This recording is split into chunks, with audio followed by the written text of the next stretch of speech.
30 seconds. Good.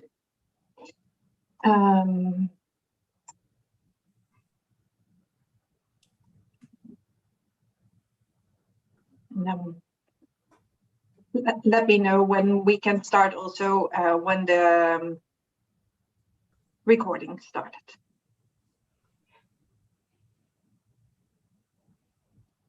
See that we're live. Yes, we are live in this moment. That's always a good signal. And if we can indeed start a recording as well, then with that said, I hereby open our workshop, Human Capital Collaboration in Digital Space, jointly organized by the Working Group Human Capital of Water Europe and the Smarten project of Erasmus Plus, supported by a lot of partners from Water Europe as well. I will go into that a bit deeper in a minute. My name is Naomi Timmer. I'm the Director of H2O People and the European Junior Water Program. And I have the honor to welcome you today to this workshop. And we will take you into the wonders of digital collaboration and the needs for it in the water sector as well. Within the context of Water Innovation Europe 2021, we talked a lot about the ability and need and wishes for the water sector to become a global leader. And what we heard a lot within the conversations over the last couple of weeks is that truly human collaboration is of the basis of becoming and being a global leader, to reach the goals we have as water sector and to make the necessary connections as well. For today, we have 1.5 hours to take you into that beauty of digital collaboration, because I think we all experienced the last couple of months, years, or 1.5 years already, that making digital connections as well has its challenges, and we will keep working in a hybrid mode. We already worked digital before COVID, and it will stay there. It won't go away. So we need to prepare ourselves and love and enjoy the way of connecting through digital space. And we're going to explore the needs that there are of the water sector, but also, of course, the great opportunities it might bring. For that, we have created the workshop for you with a keynote of Paul Nunestea. Welcome to the floor, Paul, for a keynote on collaboration in digital space beyond virtual meetings. We're going to hear you in just a couple of minutes after the introduction. And after that, we're going to explore different collaboration tools and theories and methodologies and discussions, knowledge. How can we transfer it? How can we do that? All those things that we were discussing in Water Innovation Europe. And also, for example, in Water Project Europe, there was the note that it's so hard to really make the connections. And we're going to try today to give some tools to work out what works and what doesn't, and see where it goes. For that, we selected a couple of collaboration tools. We're going to use them and discuss. First of all, we're going to work in Group Map on the transformations that are needed in the water sector. After that, we're going to play in Mentimeter. And we're going to explore deep democracy in house space, and we're going to explore also the needs of the human capital support and digital support for the water-oriented living labs in Myro. And after that, of course, we're very curious about how you, evaluate these tools and what you see as opportunities as well, and what we should forget very easily. To that said, we're going to explore first a bit of the working group. The working group Human Capital is now existing for 2 years. we try to get that human dimension into the water sector, support the skills development, support the human capital development, and to create new knowledge about it. From that collaboration of Water Europe members, end of last year, we co-organized together with the working group on the Nexus, a great workshop on serious gaming. And within that moment, we decided that we might need some extra push to use serious gaming in the educational sector. And the partners created the Smarten project. With that, we're going to explore the use of digital tools, but also other things, to support the use of serious games in the educational sector. So the partners are here today as well, and they will guide you through all those tools. Please bear in mind, it's a learning project. Yeah, learn with us, because that's the whole point of the game. Yeah, so what I told, we started as a project to learn from that momentum in COVID time, and to learn and enjoy the opportunities of digital collaboration and digital learning as well, to support and to connect on it. And how can we connect all those topics and create a real holistic approach towards learning from and within the water sector and beyond. We selected the tools in the proposal, and today we're going to explore a couple of them as well, which we think are needed for collaboration in the water sector. Yeah, that's what we're going to do, and I'm very curious at the end on your experiences. If you haven't done yet, so you received in the invitation a facilitation explanation of Anka, how to log into these tools. If you can open them already, that would be great. We will guide you through the different sessions as well. When they come up, you will see the links in the chat to have the right connection. But when you already want to explore, please do not wait for it to already open your second screen and explore a bit of the tools already.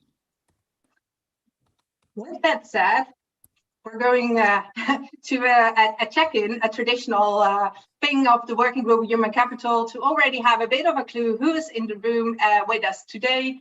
And for that, Sahar, it's always you. I'm happy to invite to guide us through Mentimeter. Sure.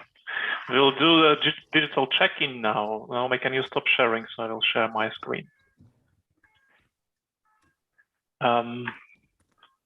So we'll use a survey tool called Mentimeter for this, and we have been using it a couple of times before. So I hope you can see my screen now. And Naomi will post in the chat an access link to this survey so that you can just click and go directly and connect to the survey. The second link is correct. I can see two links. Please disregard the first one. The second one is correct, SSM 7 UDKH and code 6247. So please get connected to the tool, and we will have a couple of questions. I can see one participant is already connected, and we are 31 in this room, so we expect a couple of more. Just use the second link from the chat, not the first one, and get connected to Mentimeter. Okay, I can see 5, 6 connected, 7. So once you're connected, please introduce yourself. We will not disclose this information, but we'll just keep it for following up and distributing the meeting materials to you. That's the intention, to collect this information. But I can actually start going to the next question, and you can continue connecting and replying to the first one. So the first question is, which category of organization do you represent in this event? And we have several options. We can see now that we have 50% SMEs, small medium enterprises and multinational corporations, 32% research and technology developers, and that group includes universities, 5% Water Europe staff, and 9% other people. We are still getting connected, so feel free to connect at any time using second link in the chat. And now we are 19 people connected. And just follow the survey that you get on your screen. Is your organization a member of Water Europe? So we can see that 72 participants are from organizations that are members in Water Europe. What is your age group? So the majority of us are between 35 to 65, and we have also a couple of, so to say, early stage career professionals. That's from SMEs and multinational corporations. Then we will also ask you what is the highest degree of education that you completed. And we can see 55% are coming with master's degree. We have 38 doctors and 8% with bachelor degree. How many years of experience in the water sector? And there you have several options. So majority is between 3 and 5 years of experience. So that there we have 55%. And we have some more experience, 17% from 6 to 10 and 17% over 10 years. And we have also 13% that just started, so early career professionals in the water sector. Have you attended our human capital working group meetings before, meetings or events? I can see that we have 42 new attendees, 32% attended more than once, and 26, yes, just once. So please continue filling this survey. And the last question you will get, what are your expectations from this meeting and participation in the working group Human Capital? So we can see keyword is now learning, exploring tools, sharing and learning from experience, networking, experience sharing, fun, which is much more important than everything, and to meet experts. So this is a quick digital check-in. Please continue filling the survey and we will distribute the results to those who have registered. Naomi? Yes, well, thank you. And thank you for this check-in. I will come back to the check-in and why we do this in a later stage when I talk also a bit about deep democracy later on in the program. But I think this is a perfect timing to introduce or give the floor to you, to Paul Nudesdea, our keynote speaker on collaboration in digital space and how we go beyond virtual meetings. Paul, can I give the floor to you? Thank you so much, Naomi, and thank you all for joining this workshop. It's really a pleasure and also a mix of anxiety for me to be here doing the keynote on such a high-tech workshop, and with so, like I would say, this is a festival of digital collaboration workshop. So very, very honored to have the chance to address you all today. Okay, so I have made a presentation, which is normally not what I do, as I am on the other side of the fence, like most colleagues here doing the facilitation of the spaces, trying to be neutral, transparent as possible. This time I'm going to share a little bit of content, of ideas. I hope these ideas will spark you a more productive 2 hours together now. And also, I dare to say a little bit also for your future as digital facilitators, as innovators in the water and energy sector. Are you ready to start? Cool. So can I share my screen, Naomi, because I think I have a presentation for you, and let's start the journey. together. So when we talk about beyond virtual meetings, I was thinking for preparing the session, and I think, okay, what is it that we can say about beyond virtual meetings? And this is, oops, let me see where I have. And I prepared this slide for you in a sense that we have to make a connection between what is in the physical meeting and what is going to be in the online meeting. And this connection, we are so fortunate to live in an era where there are so many platforms, so many tools already. And I'm not going to give publicity, because in this book that I wrote here, I'm so happy to see that you have here at least 2 of the tools I wrote about in this book.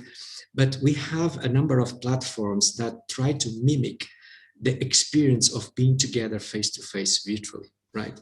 So this is, I think, a blessing, and we are taking really advantage of this in a sense for our practical purpose. But what is beyond virtual meetings? If we want to have this presentation in just 2 minutes, I would say it's hybrid meetings.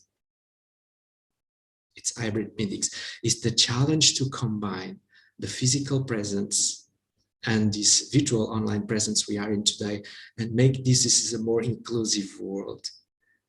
Yes, because the challenge is that online virtual can be more inclusive. We can engage much more participants.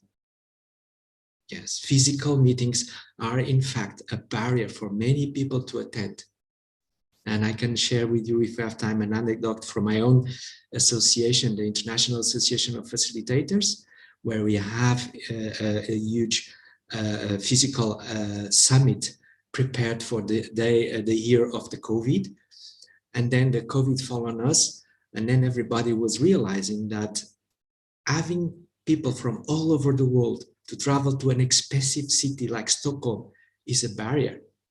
Whereas if we have this global summit virtually, everybody from all over the world can attend. And this is making meetings more inclusive.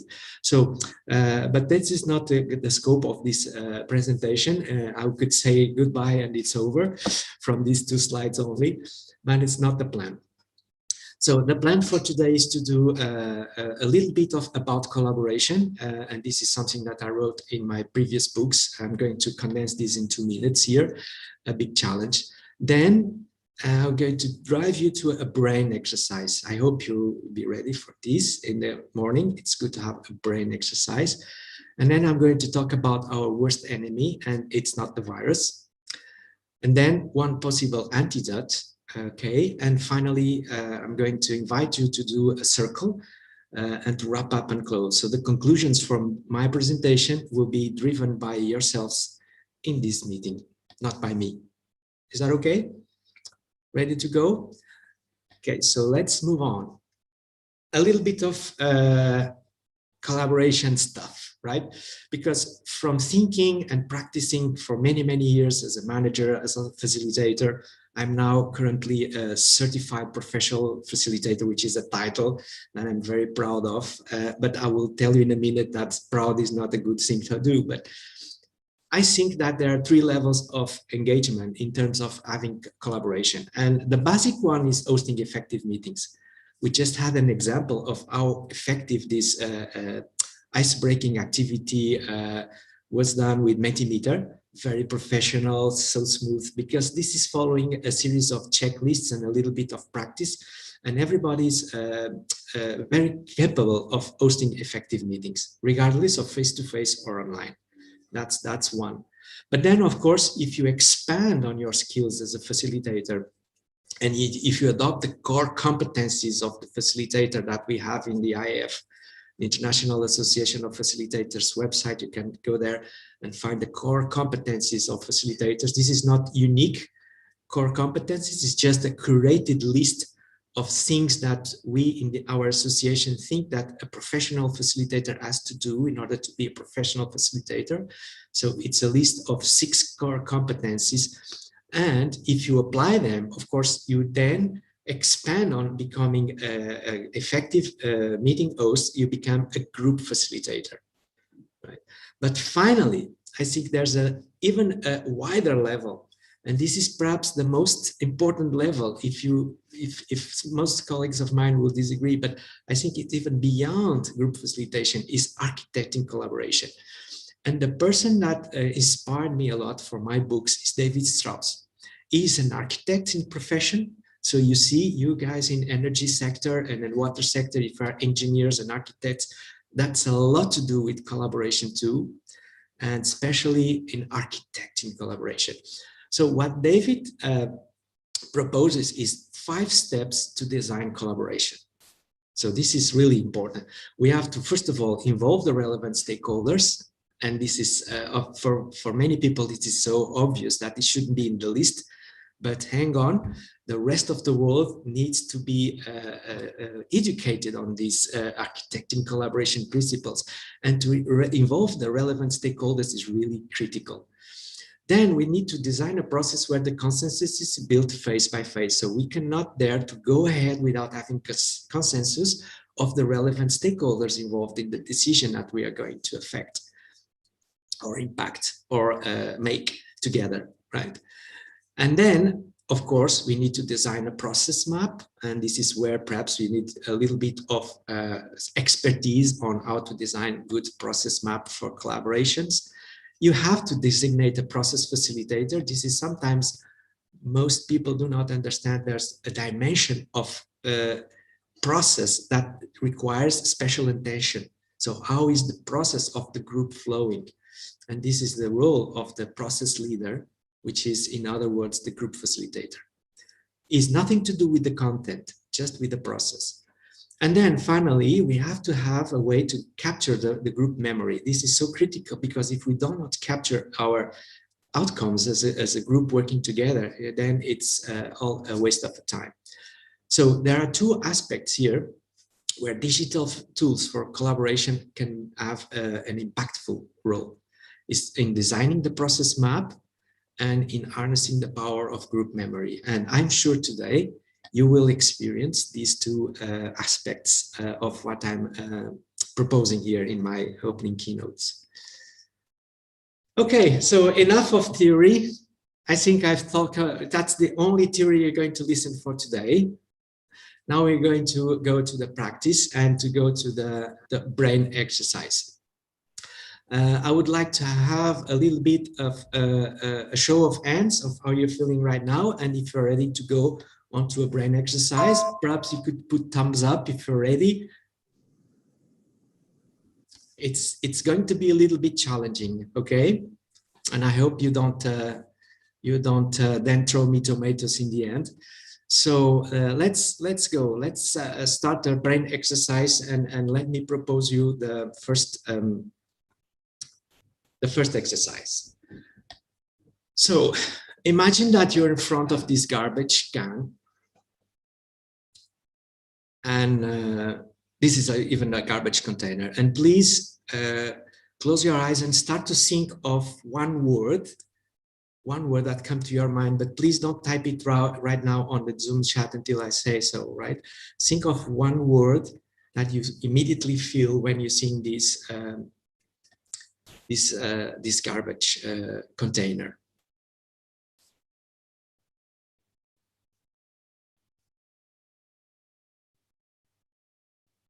Okay, are you now ready to please type it on the chat so we can have a quick experience on what was the immediate word you get from this image? And right now you can type it. Yes, I see lots of chat information showing here, and we go and briefly have a look at the chat here. So we have here, it stinks, I need to go shopping. So humorous reactions as well as emotional reactions as well. Fabulous. Okay. Thank you so much for your comments on watching these. Now, I'm going to ask you to watch the second slide now here. And take a deep breath while you're looking at this situation.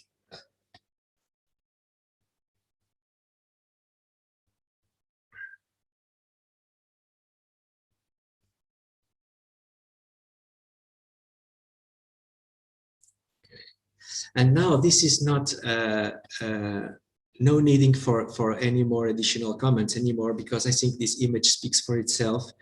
And the point that I would like to make with this brain exercise is that it's just information, right? It's just information.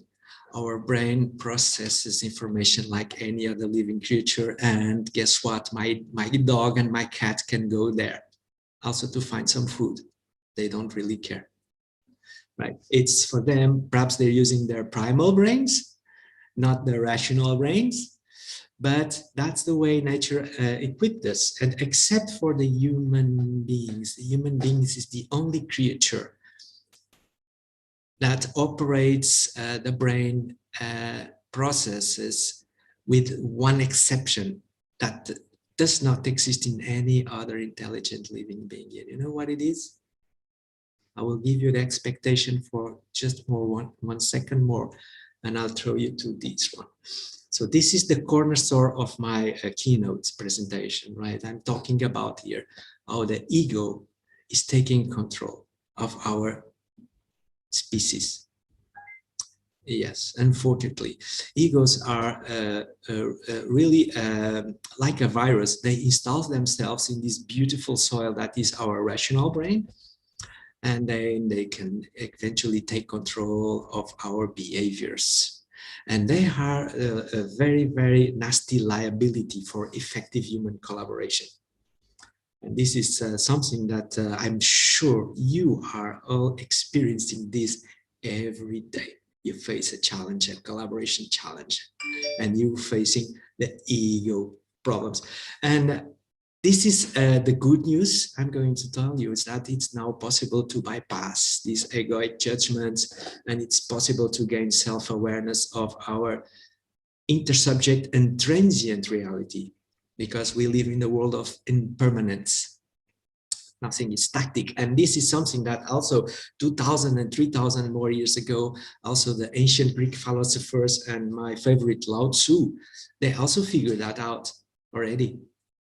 And we are still here in this process of learning.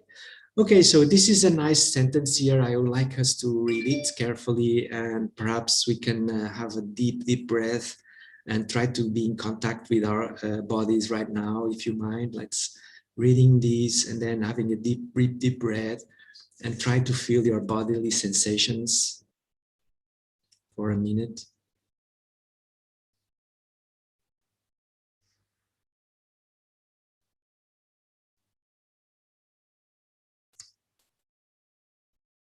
Because whenever we focus on our bodily sensations, whenever we focus on our breathing, we are open our mind to a new kind of listening. And we sometimes get surprised by what we listen and what we don't listen. But anyway, I would like to leave you with a little bit of something valuable for your work as digital facilitators. And this is SSM, right? A methodology that, if we see my PhD title here, I did my management science doctoral research in soft systems methodology in Lancaster University Management School. I'm also so proud of being a PhD student from there, but hey, hang on, proud. This is my ego working, right? So you see how the ego takes control of our existence so easily. Yes, but in the sense, SSM is interesting because it destroys the notion of egos in when you do an intervention as a change agent, right? Or as a facilitator or as innovator. Because SSM comes up with the notion of a human activity system, right? So think about like a formula. So how can you reduce human activities to a simple formula, right? And Peter Shekland and the colleagues and the team at Lancaster University Management School back in the 90s come up with this formula for a human activity system. I'm not going to go in depth here on the human activity system, but just for you to find out, I will give references in the end. Yes, there's a way to observe human activity and to try to intervene via this interesting concept of human activity systems. And basically, this all boils down to this very, very famous metaphor of the elephant. It's a very famous metaphor of this. Please, show of hands, who already knew about this metaphor? Can you raise the hands, please, so we can... Okay, not many people already knew about this metaphor. It's the reality is perceived according to our local perception of what we see, right? So in this case, in the elephant, you can see there's someone, a blinded scientist say it's a spear. Someone says it's a snake, because everybody is blinded. Everybody is only seeing a part of the reality, right? And this is what is interesting in this metaphor is the concept, the notion, the German word of Weltanschauung. I'm not sure if there are any Germans here because I'm not sure I'm pronouncing it right. Yeah, Peter, sorry about my pronunciation. Maybe you can raise your voice and pronounce it correctly in German. Weltanschauung. Thank you. Thank you so much. But this is a very powerful word that the Germans have come up with, and it combines the worldview with this very specific ingrained way of you to see things, you know, and this is what SSM, this methodology, captures this Weltanschauung and manipulates it in a positive, constructive way. So, okay, now what we are looking at, a prison, right? And a prison can be many things, right? Because it can be a correctional system, you know, to put the criminals back in society, but it can also be a crime university because you get, you know, naive criminals go there and they leave the prison being even more professional criminals because they learn with each other, right? So depending on the way you see your worldview, of course, this has an impact on the way you can design solutions. And if you apply SSM, for instance, in healthcare, and this is just an example, what you have to do is to take in consideration different perspectives of the stakeholders in the situation. And you can find different human activity systems according to these perspectives.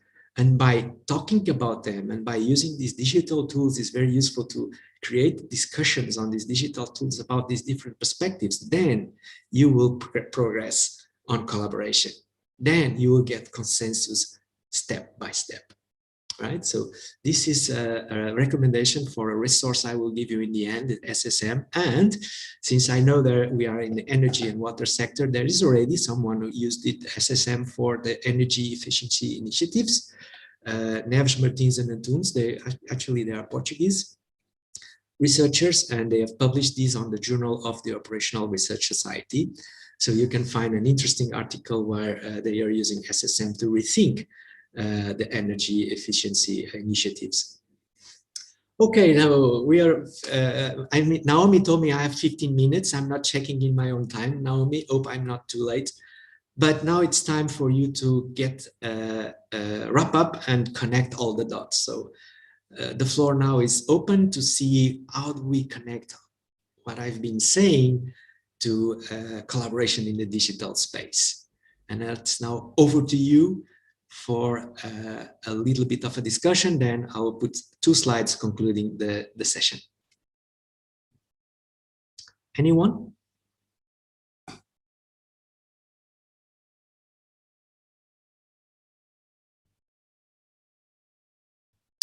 Is there any connection with what I've said with digital collaboration?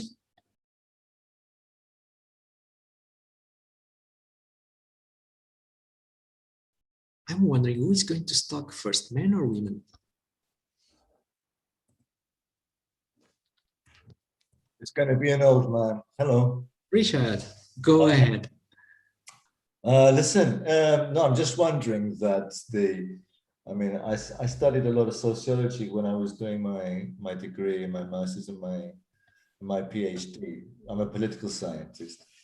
One of the things that we were always worried about is how much does this type of theory function from one culture to another? So, for example, this is very much a Western view.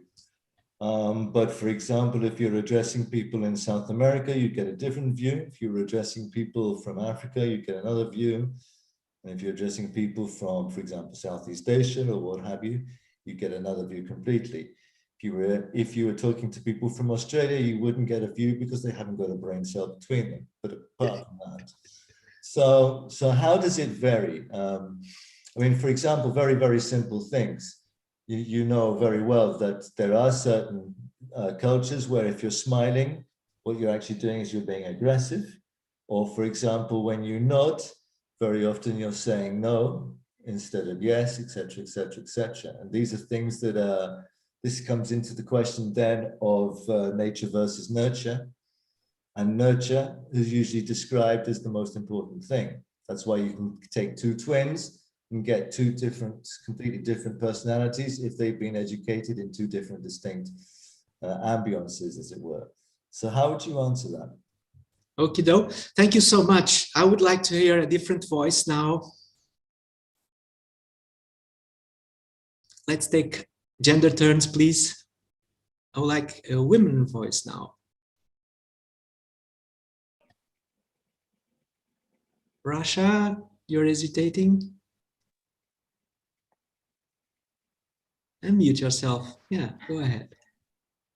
Actually, the concept is interesting, and I'm thinking about it. This is the, but like digital facilitation, I think it is going to be harder and much harder because people are lost between being in real life and being in digital environment. They cannot decide where they are comfortable more. So a lot of people, they are attending the online meetings with the dream that they are going to come back to reality. But the fact that we need to be developed more in online environment because this is the future, unfortunately. So this was my idea. Thank you so much, Rasha, for your view. Anyone else? And Naomi, please time me because now I put myself on the hands of you as a facilitator. Marie, Crystal, also. Marie, Crystal? This is Chrissy. Do you mean Chrissy? me? And then Marie, yeah. All right. So I guess we see that with the picture you showed with the garbage, we see how powerful images can be. So we see how we can use those images to convey messages, even not direct messages, but we can be smarter about how we influence maybe behaviors or people with subtleties, so there's something that is not so easy in the face-to-face, or you may fail there, but with the images, you may have some systematic way to direct maybe opinions and people in one direction. So this digital facilitation could be potentially and used in that sense, and this could be good or dangerous if you wish, because you might have the desire to, or you might pre-decide where you want the views to go in one direction, and then actually direct people with such smart, subtle images and messages. So this is one thing that came to mind. Thank you, Chrissy, for sharing. Marie? Yeah, Paul, thank you very much also for your presentation, and above pleasure.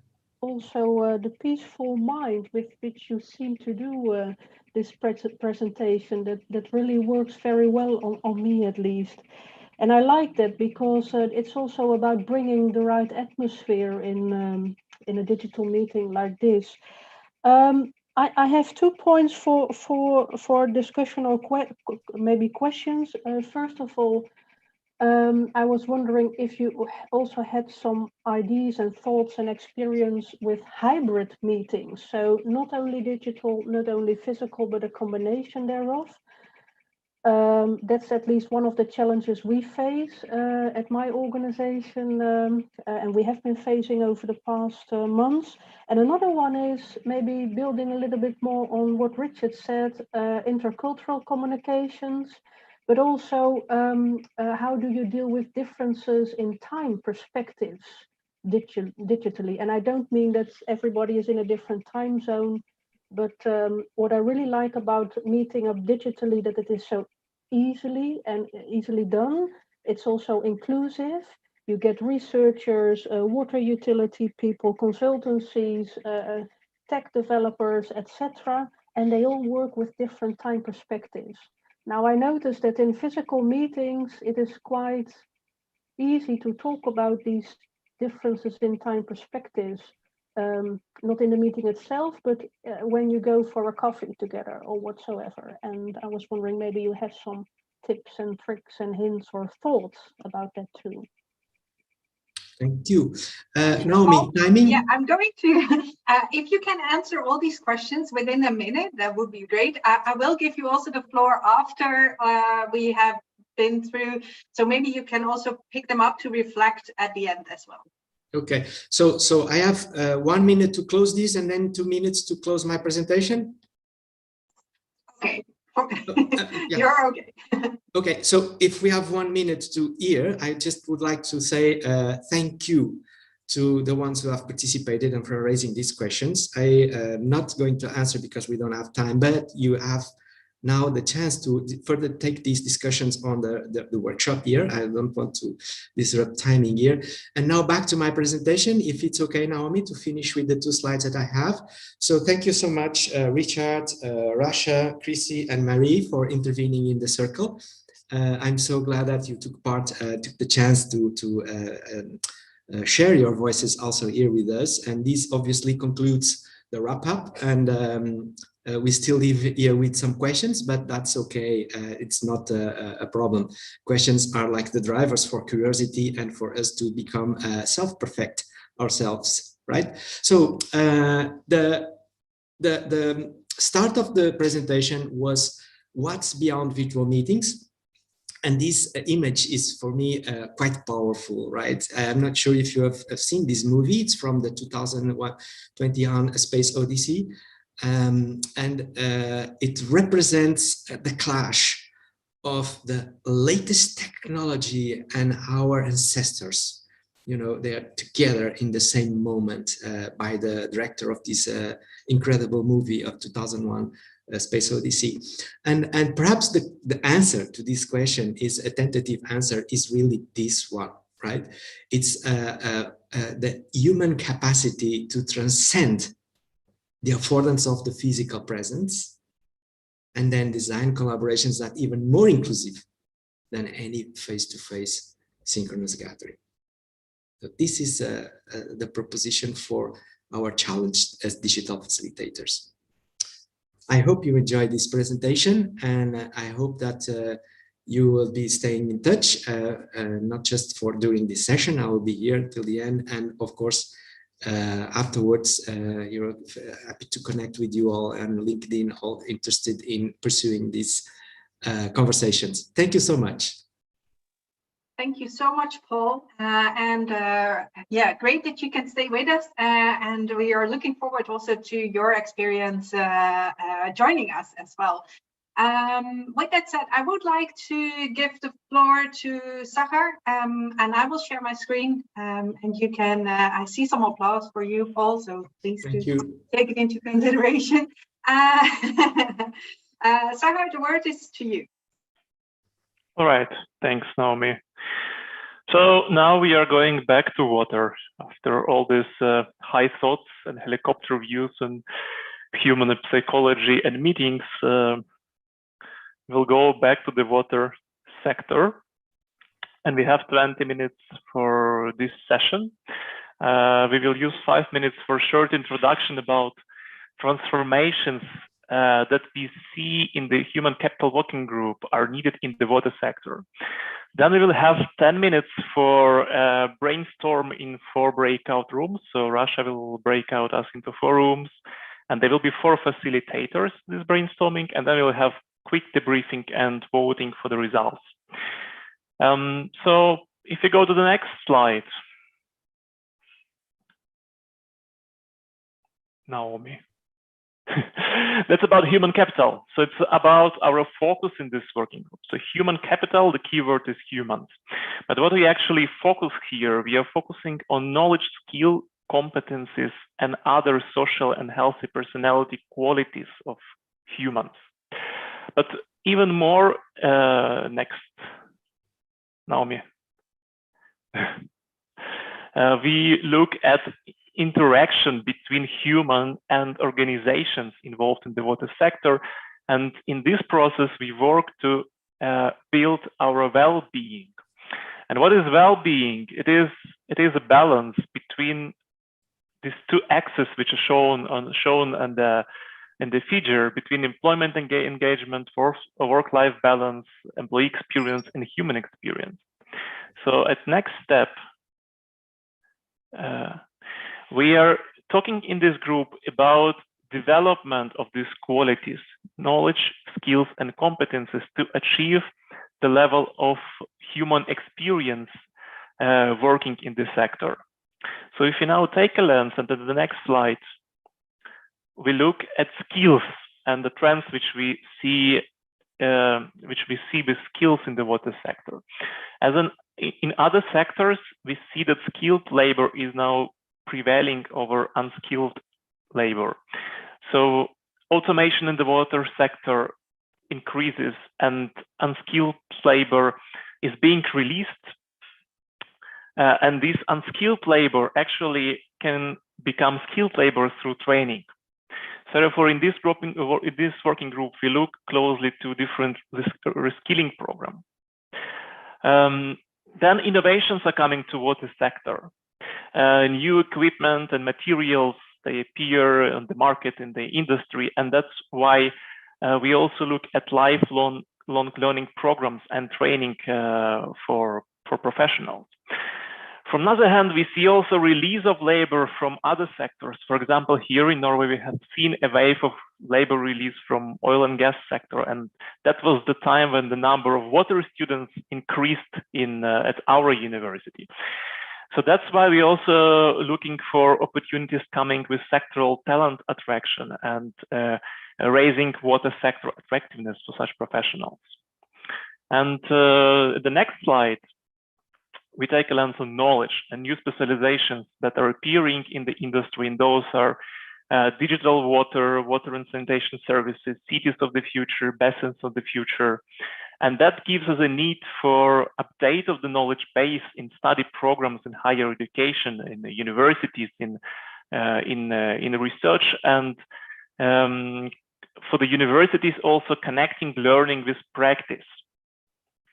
And on the next slide, we look at competences. And with the competences, we speak about social innovation, shift to paradigms such as open innovation that requires strong competences such as problem solving, strategic planning, negotiations, and integrate programs that include project work and mentorship programs that are needed in the sector.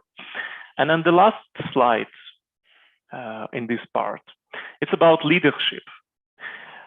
It's about new models of leadership in the digitalization age, in the so-called augmented workforces, working in blended modes, shift to team-based and remote work practices that we experienced recently. And while these water organizations expect new leaders, we are still largely promoting traditional models and mindsets, not always changing these things. So these are four points which we are focusing in the Human Capital Working Group. And then the next slide, here is the task. Here is the task for the brainstorm. So we will do an exercise which is called force field analysis. So the task will be to brainstorm the factors which are just briefly presented, and brainstorm these factors and discuss what is actually creating the changes and what is preventing such changes. So we'll split into 4 groups. Each group will be moderated by one of our colleagues. So skills group will be moderated by Naomi, knowledge by me, competences by our colleague Milan from University of Niš, and leadership by Chrissy. Let's try to discuss what is creating change in each room about skills, knowledge, competences, and leadership, what is preventing, and our moderators will take the notes. So I will give now a link to each of the moderators in the chat privately. So please open the tool and you will be taking the notes from your discussion. Okay, so now everyone has received the link from the moderators. Then Rasha, we are ready to open the breakout rooms.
Okay, so this was our 10 minutes, very short time to discuss. I know it's not enough time, but this workshop is about trying different collaboration tools, not to solve all the world problems of water in 10 minutes and for 4 groups.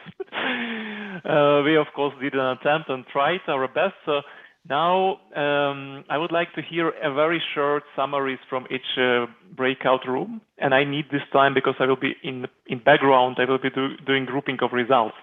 So Naomi, if you can start from your group and then just pass the ball to the next group. Now they are all together, so it's hard to know which one was in our group. But I think the main issues were we started with the costs and the regulations.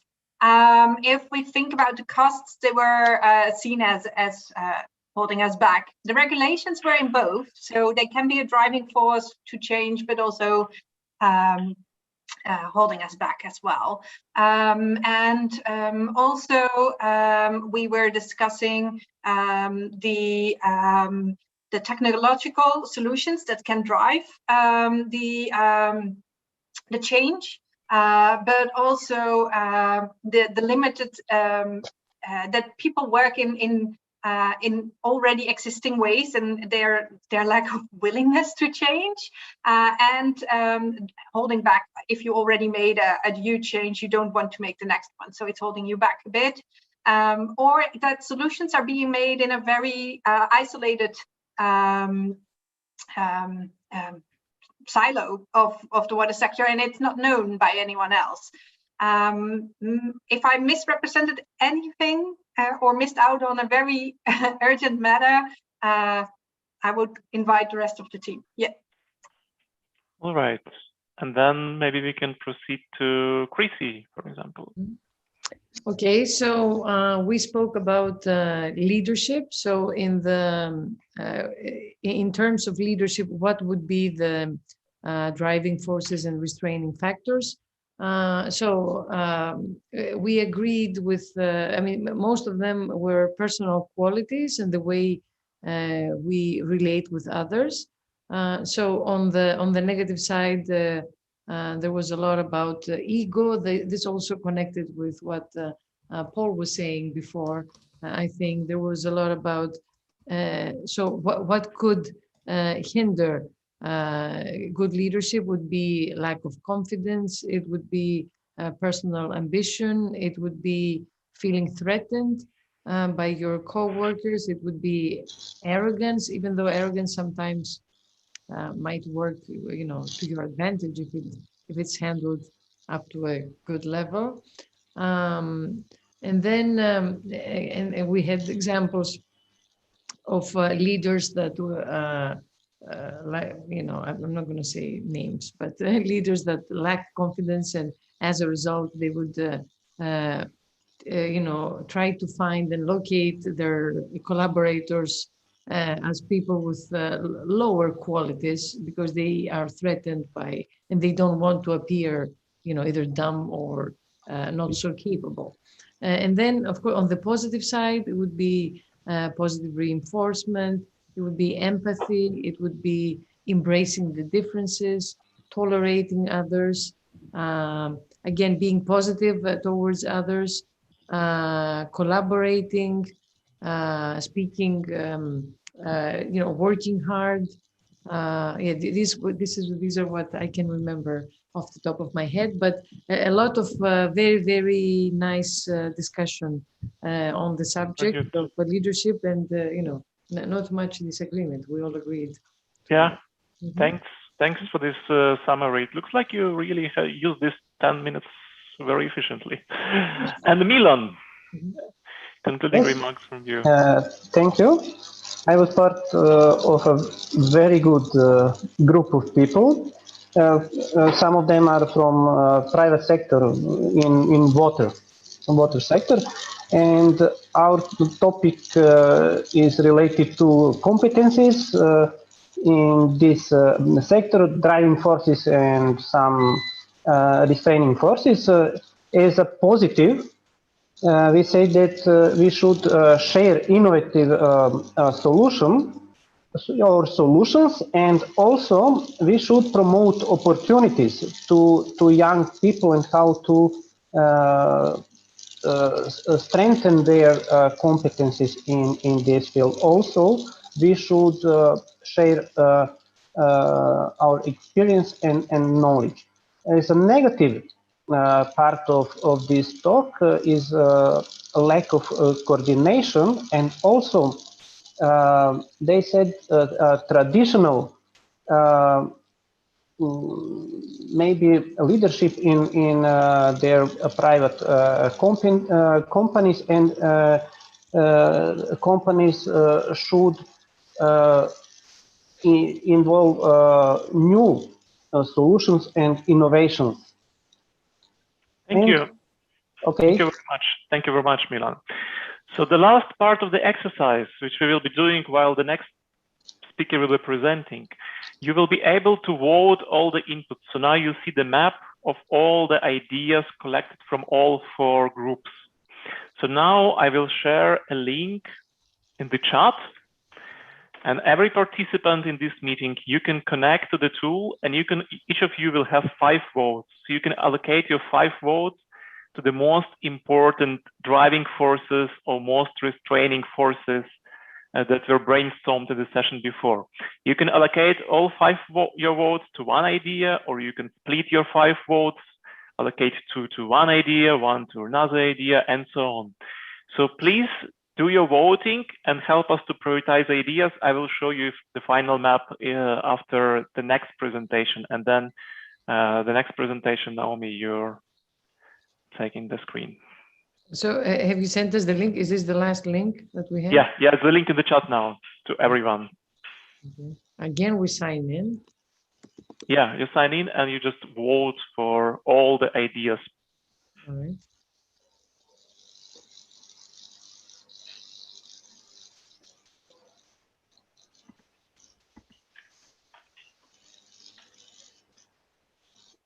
So do you want to share now? No, the results, you can go ahead. Like you can go ahead with the move next to... presentation, and we take a look later. Yeah.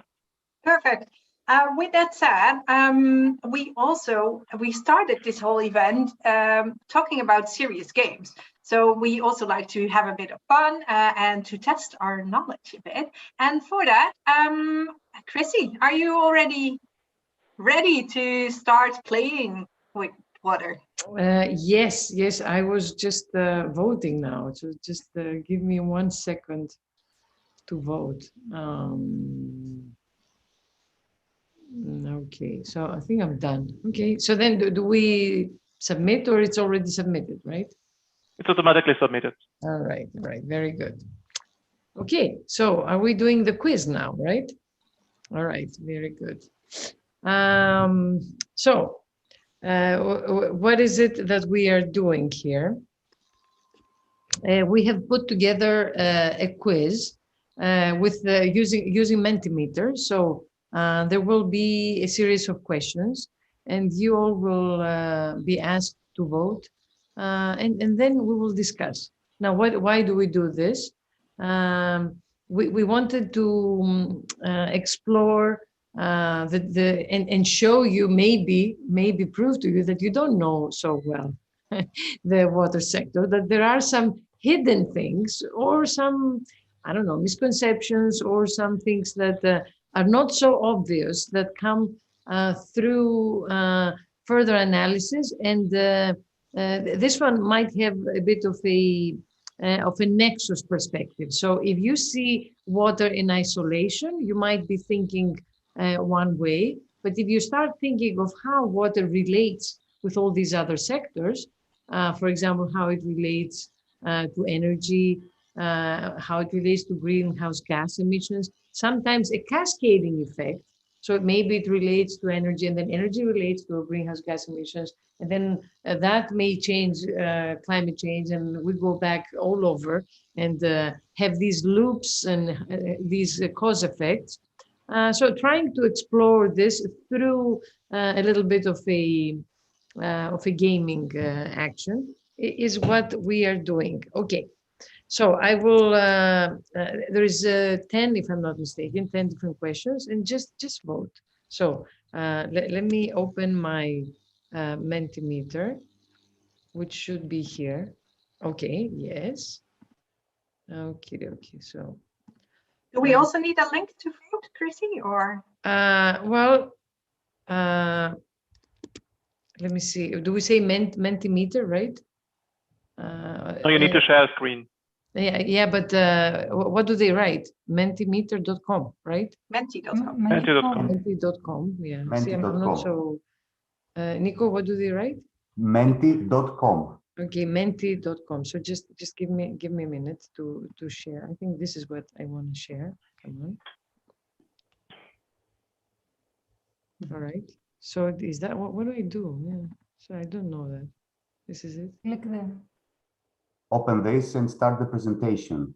Start the presentation. Okay, sorry for this. Present here. All right. Okay. So this tells you if you go to menti.com, right? And then use the code that you see up here, guys. Okay. All right. So should I give people some time to come in? All right. I see Sweden there. I like the flag. Or maybe I should join as well.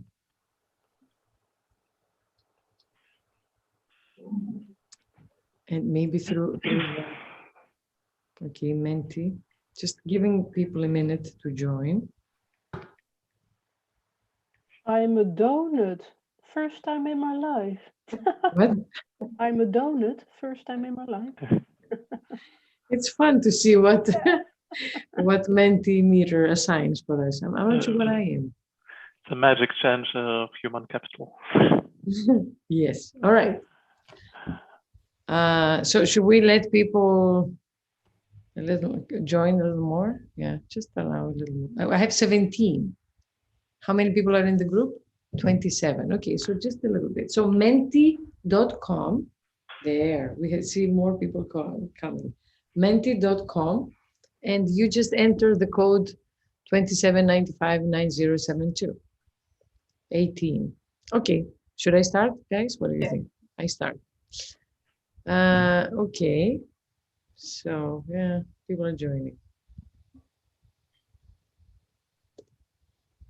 All right. So the faster you answer, okay, there. Start.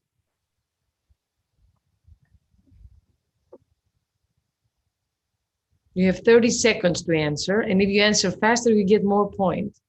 So which of the following percentage ranges of the total greenhouse gas emissions is attributed to the food system? If you take all the greenhouse gas emissions, how much would you think comes from the food system? Which percentage? That's what it asks. 3, 2, 1, go. Time's up.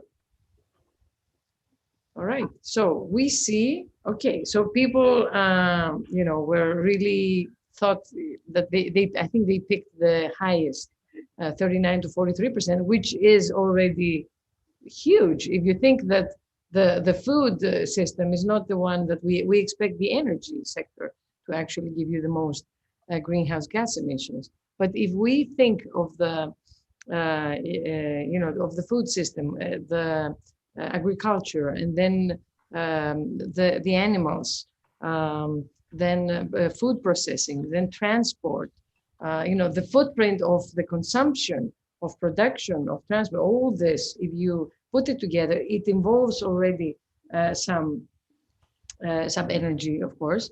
Then you get this really high number of 21 to 37%. I mean, I would think people would actually pick the lower numbers, but here we had most people picking the highest numbers. All right, we go to the next one. So you see how it goes, right? Well, let's see, is that, how do I go to the next one? Sorry, I have this on my screen. Dexivelaki. Dexivelaki, ah, okay, there, all right. Okay. Oh yeah, so here we see who did what. All right, so Alex is the highest. I know we have 2 Alexes. It's me. And the fastest. All right. Now Anka did very well too. All right. Where am I? Pingu, I think. Anyways, not so well. Trying not to use my knowledge of the thing. Okay. Somehow this bothers me here. All right. Okay. So go to the next one. Next question, guys. Here it is coming up. Okay, so climate change is affecting crop yields differently in different parts of the world. Which of the following statements is correct? So not every part of the world will be affected in the same way from climate change. So the first says maize and wheat are not affected by climate change. The second says maize and wheat are positively affected in many higher latitude regions. And then maize and wheat are positively affected in many lower latitude regions. So let's see what you guys think. Okay, oops, sorry, I'm not sure what you're seeing now. What are you seeing now? Just give me 1 minute, sorry. Okay, there. All right, so I am really glad to see that most people voted, the correct answer, which is that maize and wheat are positively affected in many higher latitude regions. So this means the countries in the north will be differently affected than the countries closer to the equator, in that sense. So this is a fact that for some areas we might have. So this is another thing that we might want to think, that for some areas of the world we might have positive effects of climate change, and this is one of the cases.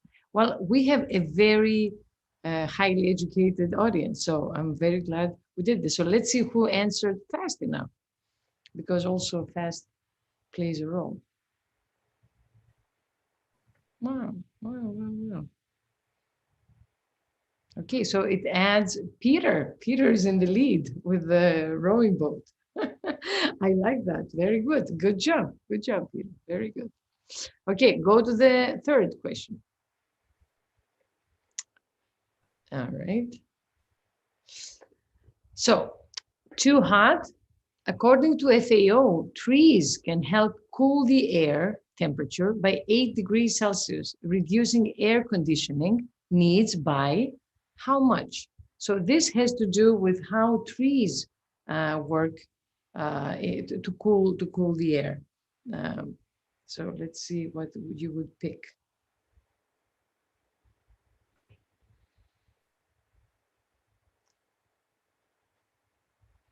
Yes. All right, time is up. Okay. And once again, we have 30% of people responding with the right answer. Here, we used to think of trees mostly for carbon sequestration. We think of trees for holding, the soil, the moisture, and all that stuff. But recent studies show that there is a lot of the cooling effect in green areas. So not just trees, but in general, green areas have this enormous air conditioning effect because they hold moisture. They have the shade. They create the shade. And in general, if you compare same weather, same climatic conditions, and one area is green and one is not, the green will have really significant cooler temperatures. So this is very good, and again, we have a very nice audience, very highly educated. But let's see who did better in terms of, and this now adds the points. Okay. All right. Peter is still leading the way because, like I said, it's not only how you answer, it's also how fast you answer. So this is very good, and it only shows the top people. So very good. Good job. Let's go to the next one. Let's see if Peter can keep up with this nice work. Considering that a Mediterranean country is water stressed, what would be better for farmers to cultivate? So we give you three options. We have cotton, pulses, and maize. Which crop you think is more, would be more suitable for Mediterranean climate that is water stressed? Think. Think which one of these crops require less water. All right, time is up. Pulses. Yeah, nobody said cotton, which is a good thing because cotton is very water intensive and it has really damaged Greece. Greece has a history of cotton cultivation. It is one of the major cotton producers in Europe, and this happens also in the eastern part of the country where we have very limited water resources, and this has really changed the landscape, and has led to serious water scarcity, largely degrading water quality because of the fertilizers. And overall, we have a huge deficit in water resources, especially in Thessaly, where we are placed and where cotton is cultivated. And this is a result of subsidies. Okay, so pulses, of course, are the ones that use the least water, and they have these nice properties with the nitrogen, where they fix nitrogen in the roots, so they are really good to cultivate. So very good job. Let's see who did what and how fast. Oh, Naomi really pushed it this time. Okay, but. So Puffy is the fastest. Kudos to Puffy. Very good. Okay, we still keep the, nice degradation of results. Okay, let's go to the next one. More facts. All right. In order to promote sustainable lifestyles, which dietary option is the most effective one? Do you want to consume less fish or seafood? Consume less meat, or consume less vegetables? Let's see what you give your children. What do you tell your kids? Honey, don't eat your veggies. I answered too quick. What? I misread. Oh, yeah, you're right. Okay, so let's see. All right, some people did say consume less vegetables. But it's the meat, especially large animals. In terms of a footprint, carbon footprint, water footprint, and then the process that they require. They are really by far the ones that lead to more water consumption, and they have this large footprint when you combine everything else. We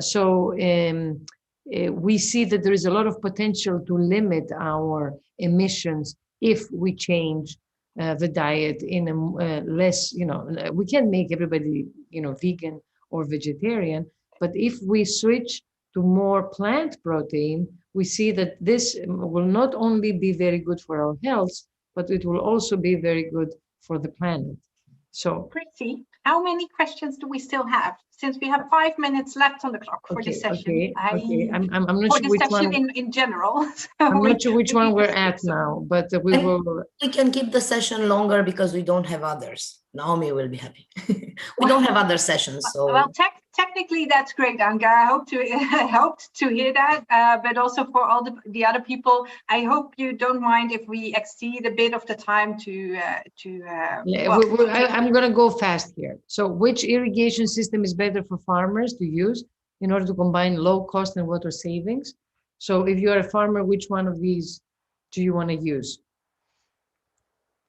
Sprinkler, drip, or furrow? Furrow is when you let the water flow in these channels. Drip is, of course, the drip irrigation, and sprinkler is the one. Can somebody tell me how many more questions I have from my team? Okay, time's up because I can't see. All right, drip. I think this is quite obvious. Sprinkler is very inefficient because you lose a lot of the water in the hot days with evaporation. Faro also very inefficient because the water is flowing, you have a lot of this evaporation and you lose water. And drip is by far the most efficient because it also gives as much as the water the plant needs on the root without wasting. We see 3 or 4 more questions, I think. 3 or 4 more. Okay. So I'm going to speed. Right. I think Puffy is really kicking our ass here. But let's see the next one. All right.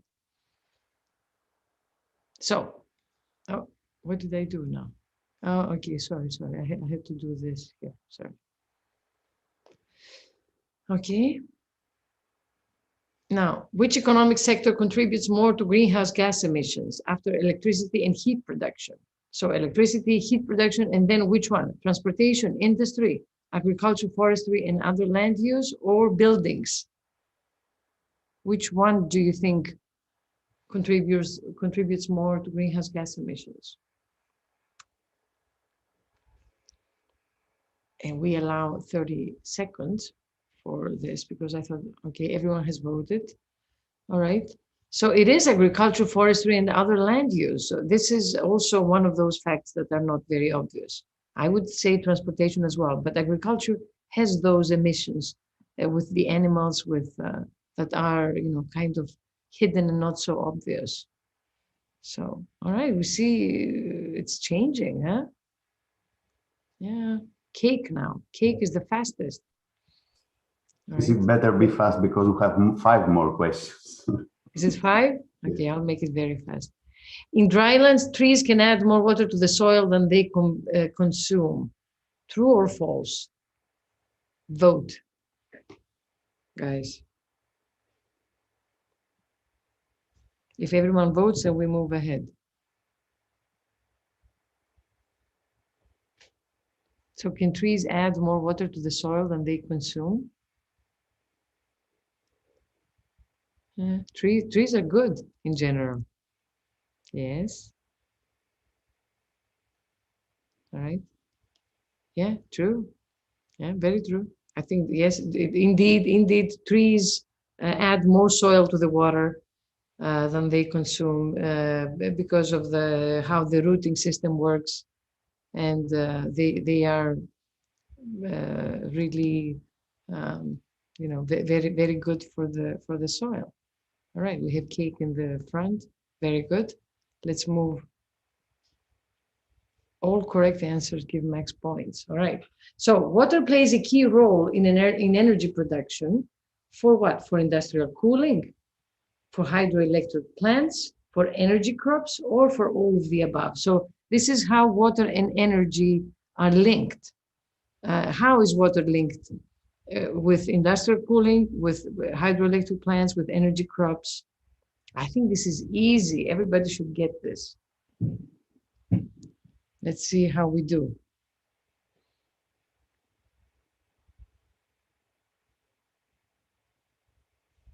Yeah, all of the above. So industrial cooling, very important. Hydroelectric plants, energy crops, all of the above. Yeah, 8 people found it, which is good. Okay, and speed, like I said, speed also plays a role. Cake is up there. See, the Eurovision stuff is changing. I like it. Okay, how big is the contribution of fossil fuels in greenhouse gas emissions? Yeah, this is, how big do you think it is? Which percentage? Let me see. 92, 87, 65, or 70%? Yeah. Fossil fuels, we all know these are the ones that contribute most. Petroleum, gas, oil, all these, coal used, all these are the fossil fuels. Okay, I said 87%. Yeah, that was correct. Okay, it is really, really high, guys. It is really high. This, when we want to switch to a low carbon economy or a carbon-free economy, you realize what a huge switch we should make in the energy sector specifically. Very good. I think we should be getting to the end. All right. Okay, which of the following, yeah, this is the last one. So which of the following could trigger a pandemic crisis? What do you think? Would it be overpopulation, urbanization, biodiversity loss, or technological evolution? We had to add one about COVID. So could the water, the ecosystem factor play a role in preventing pandemics?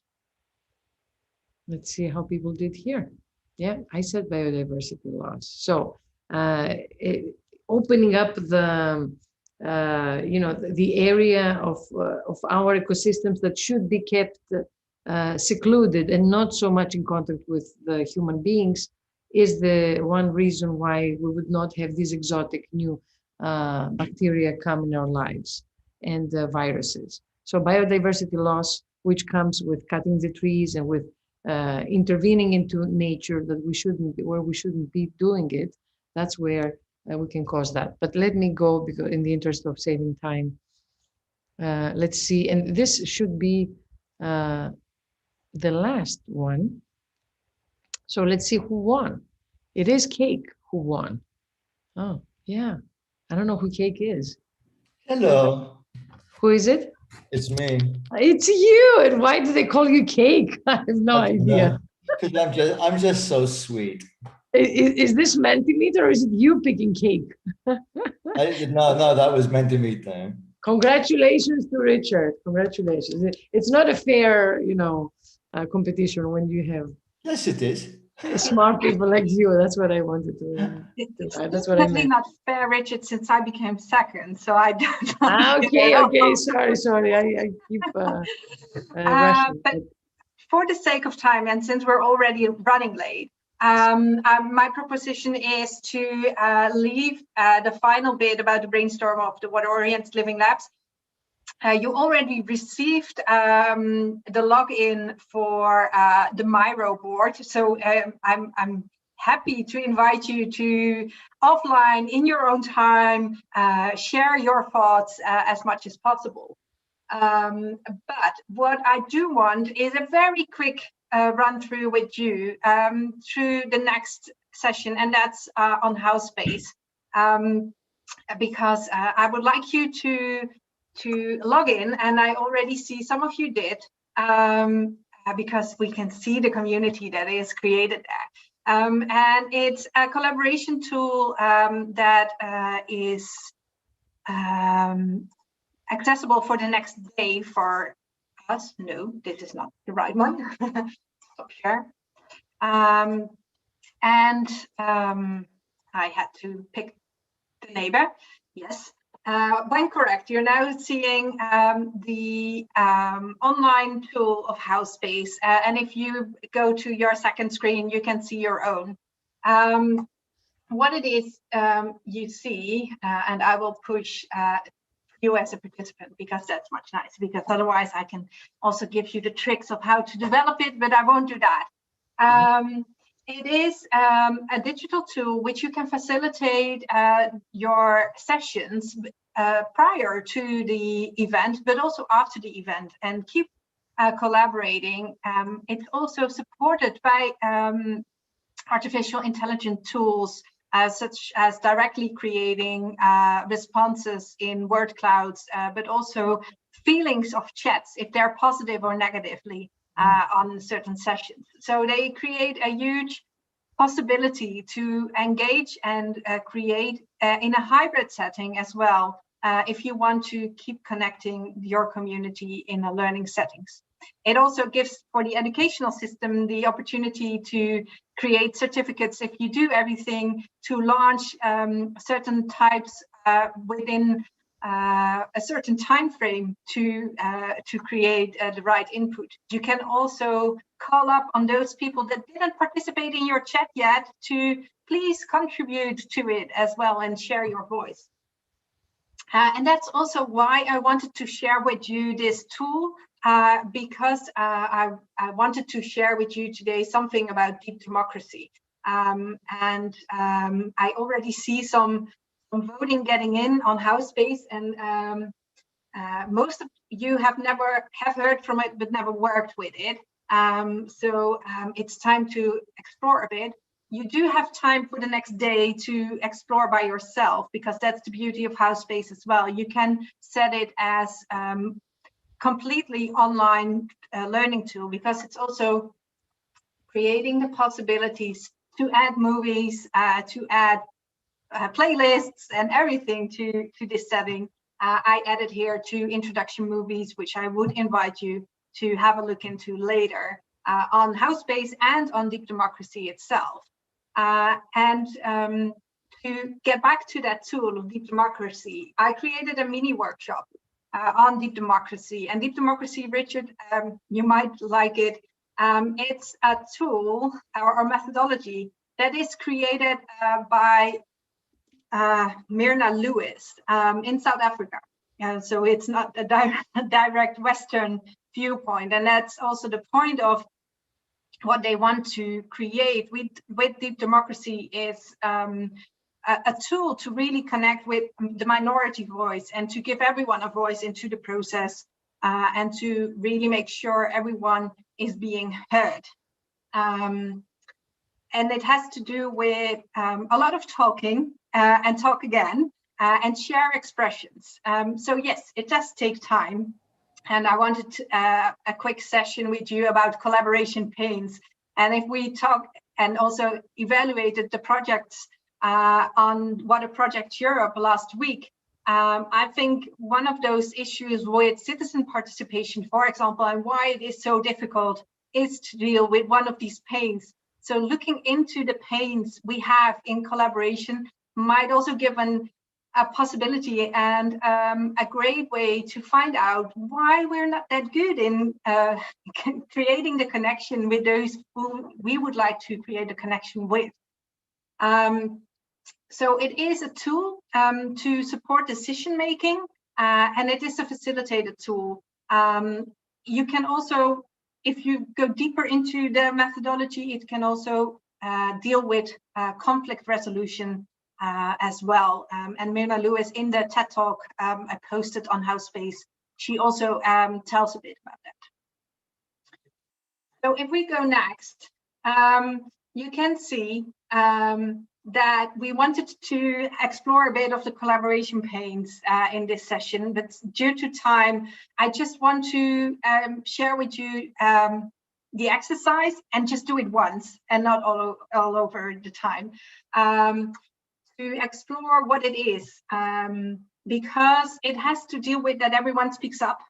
And usually in real life, it is really talking by your feet, by moving from one space to another. Because if we do talk, and it's in the basic of this methodology, based on a systemic approach, that it's not only facts and figures that matters, but also emotions and the feeling you have when suddenly in a room you feel something's odd, and suddenly everyone's getting into the edge, and how to pick up onto those edges.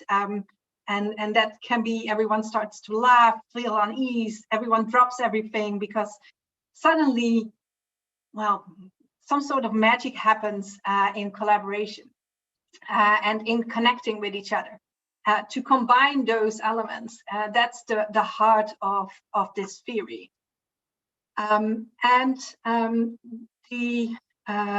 The exercise, the conversation on your feet, really is a way to explore how people can think. So you don't need to decide on anything. It's just listening in, and you can act on it. You can contradict yourself, because we can think of, we also have a lot of contradictory thinking as well, where if it's not A versus B, there's a lot of different elements we can feel connected with.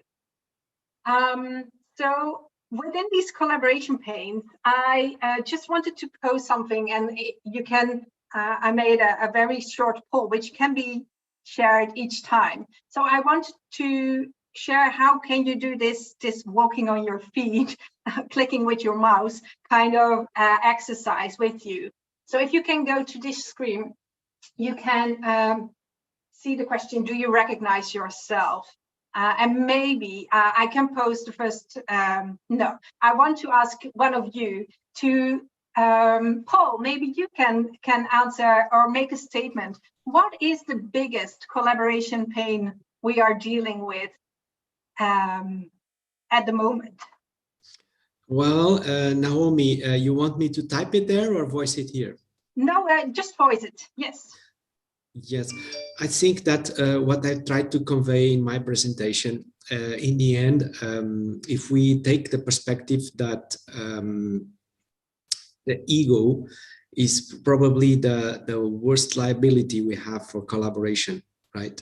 Okay, so having I'm going this to is stop you there. I'm going to stop you there because I think it's a great statement. The ego is the biggest liability for real collaboration. Do you recognize yourself into it, or do you think it's something completely different? If you recognize yourself, please press yes. If you don't recognize yourself or think it's something completely else, that's our biggest collaboration, then please say so.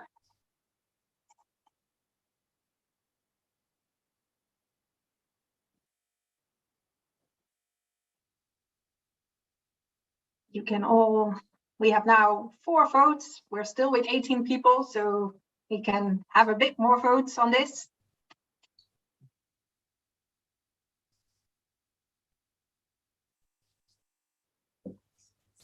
For some reason, it doesn't get me to this. I'm not sure. Did you go to on the top mini workshop Deep Democracy? Ah, no, I did not. Okay. And then you. And now, yeah. Naomi, can I share a comment? Yeah, sure. On our space, you know, I have to say that this is a really, really nicely designed space in our space. Congratulations on the work you have done here. I am a professional user of our space myself, so well done. Good. It's my first, so it's your first. It's your first. I cannot believe I'm not this. stressed these days.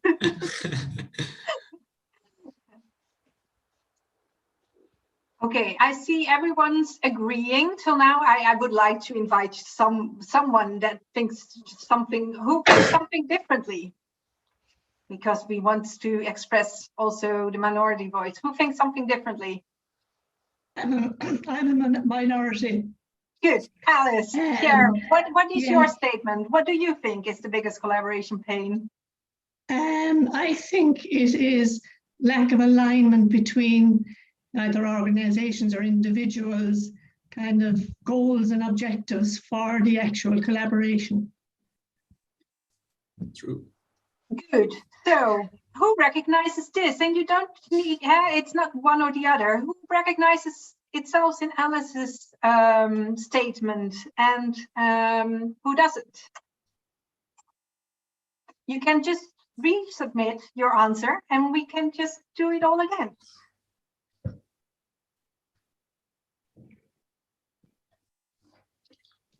So you can just give your answer. It's a full yes at the moment. But what I wanted, because we can explore this along, and we won't do it now due to time.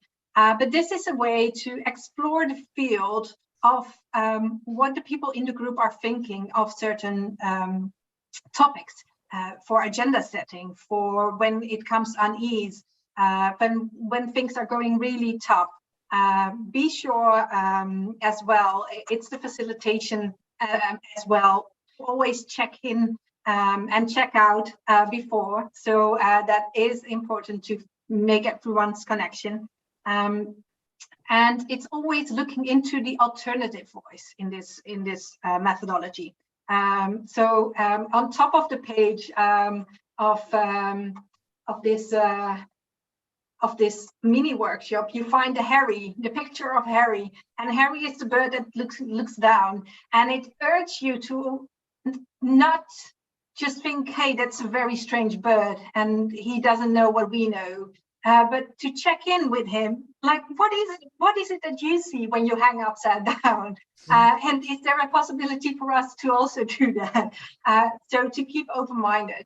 And with that, I would like to invite you to check up on Deep Democracy, and I hope in the coming 2 years I can send you a bit more information about Deep Democracy And within the European Drinking Water Programme, we are already using some of these methodologies quite often. You also see it with me checking in and checking out in meetings and use some of these tools on a regular basis as well.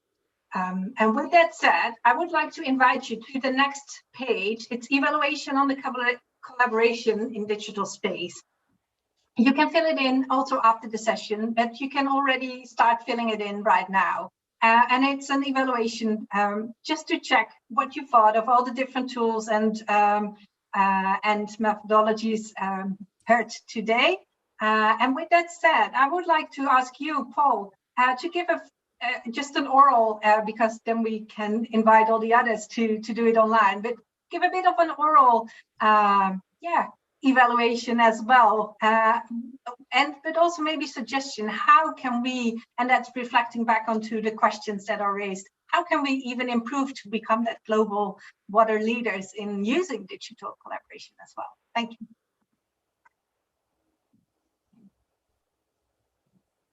Paul? I say that this is really, I have to congratulate all the organizers and the team for the effort on this workshop. Also for the participants here, because they are doing so good with the Mentimeter results and the league. And obviously Richard as the leading participant in the session here with the knowledge and the contributions. I think this is a very interesting way. I call it like a digital collaboration festival. And I think it's an admirable effort to have exposed the members to this kind of tools in such a short period of time. We can have a sense of dizziness, you know, for the ones who are approaching these tools for the first time. So, oh, so many different tools I have to engage in just a few time. This is also what in the latest event that I was invited to facilitate in Canada, in Manitoba. Of course, I was comfortably in my place in Madrid. And this was the sense of perhaps these tools are a little bit overwhelming. And the challenge here is for us to find a way of having this as a second nature of our being in a virtual meeting.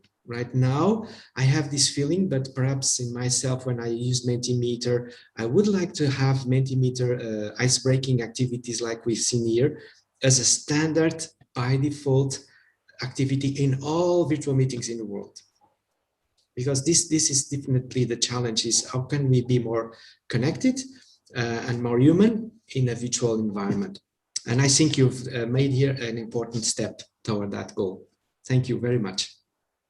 Well, thank you, and thank you all the other speakers. We sadly had to not look into the water-oriented living labs and the possibilities, but please do share your thoughts and dreams on it in the Miro board. Sorry for taking too much time as a facilitator. That's really a very bad thing, especially in online workshops. So I'm taking the blame for that. And I hope you still had an enjoyable time. And we hope to see you soon in all the Water Europe events as well. Looking forward to seeing you. Thank you so much. Thank you for attending, everyone. Thank you. Thank you, Naomi. That was great. Bye-bye. Have Thank a nice you. day. Bye. Bye-bye. All right, clap. Yeah, let's clap. Let's clap. Virtual clap. All right. Bye. Bye-bye. You're